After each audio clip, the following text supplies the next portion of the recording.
है। इस वीडियो में मैं एक्सप्लेन करने वाला हूँ कल ही रिलीज हुआ Korean drama love next door का एपिसोड नंबर 1। तो कहानी की शुरुआत में हमें मेल लीड और फीमेल लीड की मॉम्स को दिखाया जाता है जो कि अपने दोस्तों के साथ ट्रैकिंग पे आई हुई थी। मेल लीड सियोंग हो जो कि एक काफी फेमस आर्किटेक्ट है और फीमेल लीड रियू यूएस में बहुत ही फेमस एक टेक कंपनी में जॉब करती है। सियोंग हो और रियू जब 5 साल के थे तब से ही उनकी मम्मियाँ दोस्त है, पर क्योंकि दोनों के ही बच्चे बहुत ही अच्छी तरह से सेटल्ड है इसलिए उनकी मम्मियों के बीच हमेशा बहस होती रहती है कि रियू और सियोंग हो में कौन सबसे अच्छा है। सियोंग हो की मॉम बताने लग जाती है कि वो तो कोरिया के सबसे टॉप यूनिवर्सिटी का टॉपर रह चुका है। हाल ही में उसने जो नेशनल लाइब्रेरी डिजाइन किया उसके लिए उसे बेस्ट आर्किटेक्ट का अवार्ड मिलने वाला है। उसने इतने कम उम्र में भी अपनी कंपनी भी खोल ली है। इसके साथ ही वो नेशनल लेवल का स्विमर भी है। जो सुन रियू की मॉम भी शुरू हो जाती है कि मेरी बेटी भी यूनिवर्सिटी टॉपर है। यूनिवर्सिटी से पास आउट होते ही उसे यूएस के सेकंड मोस्ट रिचेस्ट बिजनेसमैन की कंपनी से जॉब ऑफर आया था। अब इन दोनों की बहस को उनकी दोस्त इतनी बार सुन चुकी है कि इन्हें तो अब मुंह ज़बानी सब कुछ याद हो गया है, इसलिए दोनों इन्हें छोड़कर बिंदास आगे जाने लगते हैं और बेट लगाने लग जाते हैं कि आज बहस में कौन जीतेगी। इसके बाद हमें वो अवार्ड फंक्शन दिखाया जाता है जहाँ पे आज सियोंग हो को अवार्ड मिलने वाला था, लेकिन वो अभी तक यहाँ नहीं पहुँचा था। इसीलिए उसकी कंपनी का को सीईओ म्योंग और एक एम्प्लॉय उसके लिए चिंता कर रहे थे। वहीं तो सियोंग हो तो एक फ्यूनरल डायरेक्टर के साथ बात कर रहा था जहाँ वो उन्हें बताता है कि वो एक मेमोरियल पार्क डिजाइन करना चाहता है जहाँ लोग अपने मरे हुए फैमिली मेंबर्स एंड दोस्तों की मेमोरीज को याद करने के लिए आया करेंगे। डायरेक्टर को उसका आइडिया बहुत ही अच्छा लगता है। इधर अवार्ड का टाइम होने ही वाला था, इसीलिए को सीईओ म्योंग इसे कॉल करता है। तो सियोंग हो टाइमली वहाँ पहुँच जाता है और अवार्ड रिसीव करता है, जिसके बाद ही तुरंत वो अपने अगले काम के लिए निकल जाता है। इधर रियू की मॉम अपने फ्रेंड्स को रियू की शादी का इन्विटेशन कार्ड देती है। 1 महीने बाद यूएस में उसकी शादी होने वाली थी, इसलिए मॉम तो बहुत ज्यादा हैप्पी थी, इसलिए सारे फ्रेंड्स उन्हें कांग्रेचुलेट करती है। वहीं इधर हम रियू को देखते हैं जो कि आज बिना किसी को बताए साउथ कोरिया आ गई थी। उसे पिक करने उसकी बेस्ट फ्रेंड मोयुम आती है जो कि एक पैरामेडिक थी। तो इतने सालों बाद मिलकर दोनों फ्रेंड्स बहुत ही ज्यादा खुश होते हैं। रियू काफी साल बाद आई थी, इसीलिए उनके लोकेलिटी में काफी कुछ बदल गया था।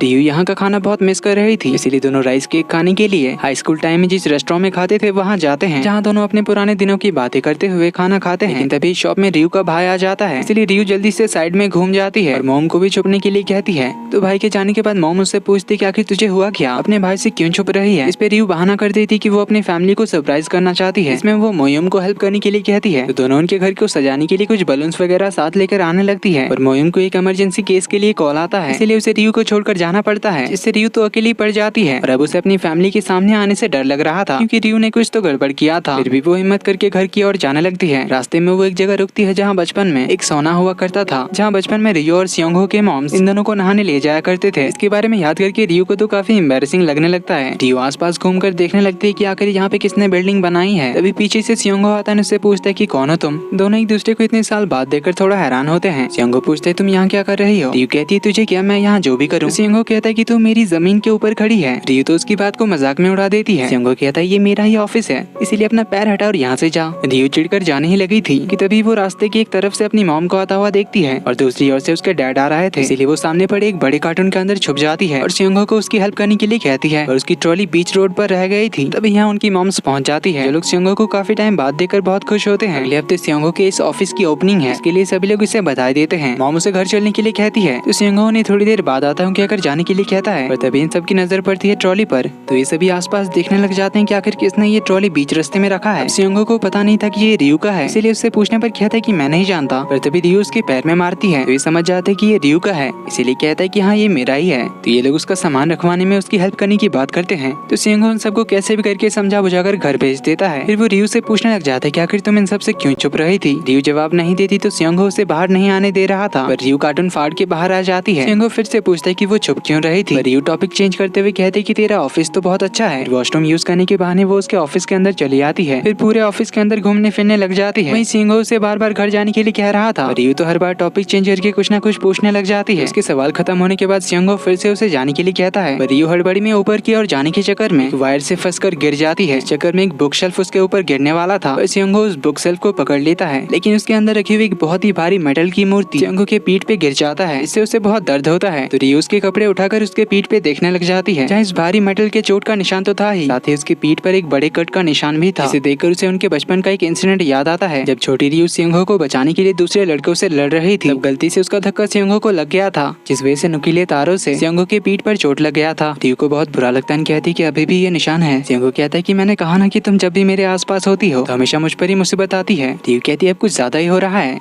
सियोंग कहता है कि मुझे पता है कि तुम सॉरी तो नहीं कहोगी, पर प्लीज क्या तुम अपने घर जा सकती हो। रियू कहती है मुझे भी कोई शौक नहीं है तुम्हारे साथ टाइम स्पेंड करने का। तो सियोंग उस मूर्ति को उठाकर कहता है कि वैसे ये मूर्ति 17 मिलियन वॉन का है, ये सुनते ही रियो उस मूर्ति को उससे छीन कर साफ करने के बाद धीरे से उसे रख देती है और कहती है ये तो एकदम ठीक है, इससे कुछ भी नहीं हुआ। तो सियोंग कहता है कि अब और ज्यादा नाटक मत करो, सीधे घर चलो और आंटी को सब कुछ सच बता दो, अगर कोई प्रॉब्लम है तो उनसे बात कर लो। तो दोनों घर जाने के लिए तैयार होते हैं। इधर मोयुम अपनी टीम के एक बंदे के साथ एक घायल इंसान को रेस्क्यू करने जाती है। इसने बहुत शराब पीकर गिर पड़कर बहुत घायल हो गया था। मोयुम उसकी कंडीशन देखकर समझ जाती है कि इसे डायबिटीज है और उसे काफी चोट भी आई थी, इसलिए वो उसे चेक करने जाती है। पर वो इंसान तो मोयुम पर ही चिल्लाने लग जाता है, उसे अकेला छोड़कर जाने के लिए कहता है। मोयुम को ऐसे इंसान को टैकल करना आता था, इसलिए वो उसे चुपचाप से हॉस्पिटल चलने के लिए कहती है। शराबी तो एक बोतल तोड़कर उन्हें डराने लग जाता है, तो आसपास के सभी लोग डर के पीछे भागने लगते हैं और मोयुम उसे शांत कराने लगती है, लेकिन वो शराबी तो अटैक भी कर सकता था। तभी यहाँ एंट्री होती है सेकंड मेन लीड दानो की, जो अपने आप को रेड बेल्ट बताकर शराबी से लड़ने जाता है, मगर खुद ही उसके सामने फिसल कर गिर जाता है। और तभी मोयुम एक जोरदार किक मारती है, इससे बोतल और शराबी दोनों ही नीचे गिर जाते हैं। तब वो शराबी को प्यार से हॉस्पिटल चलने के लिए कहती है, इसे भी डर के मारे मान जाता है। दानो को भी हाथ में चोट लगी थी, तो वो भी उनके साथ हॉस्पिटल जाता है। जब सियोंग और रियू दोनों साथ में अपने अपने घर की ओर आ रहे थे, क्योंकि दोनों का घर आमने सामने था। रियू सामने एक डिलीवरी बॉय के हेलमेट को देखकर कहती है, क्या वो बंदा मुझे अपना हेलमेट देगा? सियोंग कहता है, तुम्हें हेलमेट क्यों चाहिए, सामने ही तो हमारा घर है। पर रियू को पता था कि आज उसके घर में उसे मार तो पड़ने वाली है, इसलिए वो यहीं से अपनी ट्रॉली से सारे कपड़े निकाल कर पहन लेती है कि उसकी पिटाई भी हो तो उसे कम लगे। सियोंग तो उसे पूरे रास्ते चिढ़ाते हुए आता है, फिर उसके घर के सामने उसे छोड़कर जाने ही लगा था। तो रियू उसे पंच मारने के लिए कहती है, चेक करने के लिए कि इतना सब कुछ पहनने के बाद भी उसे दर्द होगा या नहीं। सियोंग मना कर देता है। इस पर रियू कहती कि आज मैं बहुत बड़े खतरे में पड़ने वाली हूँ, इसीलिए क्या तुम मेरे साथ रात को रुकना चाहोगे? ये बोलकर उसके साथ रहने के लिए उसे मनाने लग जाती है। सियोंग उसे दूर भगाने लग जाता है और पूछते कि आखिर तुमने क्या है जो तुम इतना डर रही हो? रियू कहती है कि आज मेरा काम तमाम होने वाला है, इसीलिए मैं मम्मी को अकेले फेस नहीं कर सकती। सियोंग कहता है, बता तो सही क्या किया तुमने? रियू धीरे से कहती कि मैंने शादी कैंसिल कर दी। सियोंग थोड़ा जोर से बोलने के लिए कहता है। रियू जोर से बोल देती कि मैंने शादी कैंसिल कर दी है। अभी सियोंग कहता है कि पीछे तेरी मॉम खड़ी है। रियू को पहले ये मजाक लगता है, पर जैसे ही वो पीछे मुड़ती है सच में उसकी मॉम खड़ी थी। इवन उसके डैड एंड सियोंग की मॉम ने भी ये बात सुन लिया था, जिन्हें देखकर रियू हैरान हो जाती है। फिर इस बात को कवर अप करने के लिए उनके पास जाती है, उन्हें बड़े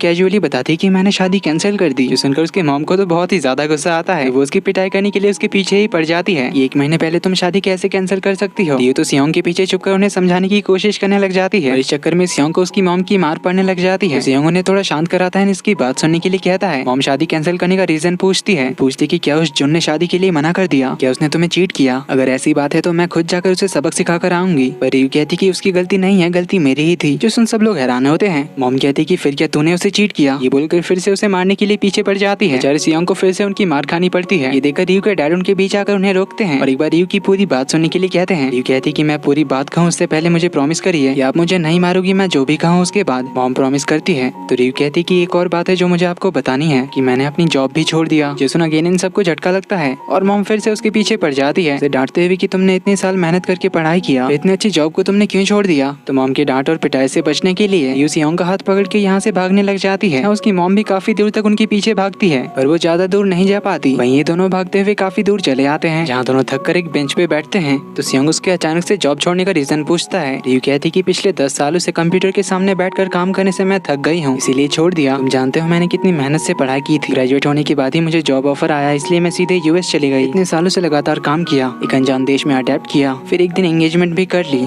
इन सब से मेरा दिमाग हैंग हो गया था, इसीलिए लाइफ को रिबूट करने के लिए सब कुछ छोड़ छाड़ कर आ गई। मैं यही एक्सक्यूज देने वाली हूँ मॉम को, इसके लिए मुझे बहुत हिम्मत की जरूरत है। तो सियोंग भी उसकी प्रॉब्लम समझता है। तभी उसे रियू के भाई का कॉल आता है, जो उसे रियू को घर लेकर आने के लिए कहता है, जो बताता है कि मॉम का गुस्सा अब शांत हो गया है, इसीलिए वो दीदी पर गुस्सा नहीं करेगी। सियोंग रियू को इस बारे में बताकर उसे घर चलने के लिए कहता है। रियू कहती कि मैं अपनी मॉम को बहुत अच्छी तरह से जानती हूँ, वो इतनी जल्दी शांत तो नहीं होगी। सियोंग उसे कहता है कि डरो मत, मैं भी तुम्हारे साथ चलूंगा। वैसे भी तुमने उन्हें इतना भगाया है कि उनके पास तुम्हें मारने के लिए एनर्जी ही नहीं बची होगी, इसीलिए दोनों घर के लिए निकलते हैं। इधर हॉस्पिटल में दानो मोइम के काम से काफी इम्प्रेस हो गया था, इसीलिए उसका नाम पूछने जाता है। मोइम उसे बड़े प्यार से समझाती है, पिछले 6 साल से मैं एक पैरामेडिक हूँ, मैंने कई लोगों की जान बचाई है। उनमें से जितनों ने मेरा नाम और नंबर पूछा, उनमें से किसी को मैं दोबारा कभी नहीं मिली। दानो कहता है पर मैं मिलना चाहूंगा। मोइम कहती कि पर मैं तुम्हें कुछ नहीं बताने वाली। ये बोलकर वो चली जाती है। इधर दोनों रियू के घर के बाहर पहुंच जाते हैं। रियू को तो अभी भी अंदर जाने में डर लग रहा था, पर सियोंग उसे हिम्मत रखने के लिए कहता है, अंदर ले जाता है। घर के अंदर वो अपनी मॉम को देखती है, जो सोफे पे सर झुकाकर रो रही थी। रियू ने चुप कराने आती है, पर मॉम तो ये ड्रामा कर रही थी। वो तो उसकी पिटाई करने के लिए हाथों में छड़ी लिए बैठी थी, जो देखकर रियू भागने का सोचती है। सियोंग उसे जाने ही नहीं देता, उल्टा कहता है कि आंटी जैसा आपने कहा था मैं इसे घर ले आया, इसको आप ही संभालो। ये बोलकर वो दरवाजा बंद करके बाहर आ जाता है और इधर मॉम रियू से सवाल पूछना शुरू करती है। बाहर से सियोंग ये सब देखकर अपना बचपन याद करता है, जब वो अपने पेरेंट्स के साथ यहाँ पहली बार शिफ्ट हुआ था। तब यहाँ के लोकल बच्चे उसे बहुत परेशान करते थे, लेकिन छोटी रियू वो पहली दोस्त थी जिसने सियोंग को बुली गैंग से बचाया था। इसके बाद से कोई भी सियोंग से पंगा लेने के बारे में नहीं सोचता था, क्योंकि रियू उन सब की धुलाई कर देती थी। तो ये याद करके सियोंग कहता होता है कि इतने साल बाद ये घर वापस आ गई, फिर से हंगामा शुरू होगा। ये बोलकर वो हंसते हंसते अपने घर चला जाता है और इसी के साथ एपिसोड 1 का एंड यहीं पर होता है। तो कहानी आगे और ज्यादा क्योटिक, रोमांटिक एंड फनी होने वाली है, इसलिए वीडियो पसंद आए तो वीडियो को लाइक कर देना। चैनल पर पहली बार आए तो do subscribe and hit the bell icon. मिलते